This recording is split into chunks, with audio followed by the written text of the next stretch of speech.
Vivre en communauté, c'est le choix qu'ont fait les 12 habitants de la Comuna. Jusque-là, rien d'étonnant. Mais dans un bâtiment de bureau de 7000 m², cela sort un peu de l'ordinaire. Derrière ce projet se cache une ASBL créée par 5 étudiants de l'ULB, dont l'objectif est de favoriser l'accès au logement à Bruxelles. Le but principal de l'ASBL, c'était occuper les logements vides et essayer de trouver des différentes solutions au logement et aux difficultés de logement face auxquelles les jeunes étaient confrontés. Plus il y avait d'espace exploitable pour diverses activités culturelles, artistiques, etc., au plus nous on voulait donner, partager, essayer de monter un projet le plus grand possible. Ici, on ne parle pas de squat, mais bien de convention d'occupation temporaire en toute légalité. Selon le RBDH, Rassemblement bruxellois pour le droit à l'habitat, il y aurait entre 15 000 et 30 000 logements inhabités et environ 2 millions de mètres carrés de bureaux vides à Bruxelles.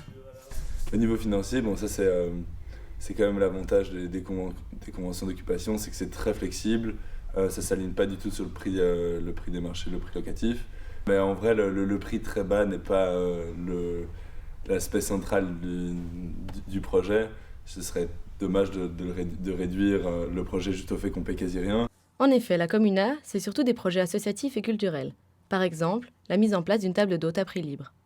Parmi les habitants de la Comuna, on trouve des étudiants, mais aussi des artistes, qui profitent pleinement de l'espace qu'il leur est mis à disposition. It's a great idea, you have such a huge space here and you can use it both for living and for working.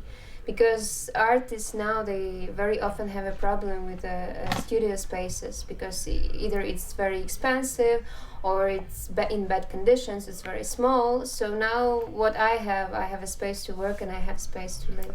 Sur les 7 étages du bâtiment, un seul est occupé par les locataires. Les autres sont destinés à différentes activités.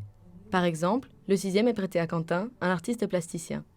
Au rez-de-chaussée, l'ASBL organise des soirées et des concerts. La Comuna est donc pleine de projets, mais comme son nom l'indique, l'occupation n'est que temporaire. Les locataires devront un jour quitter les lieux, mais cela n'empêchera pas le projet de perdurer, ni les jeunes de continuer à trouver d'autres manières de se loger.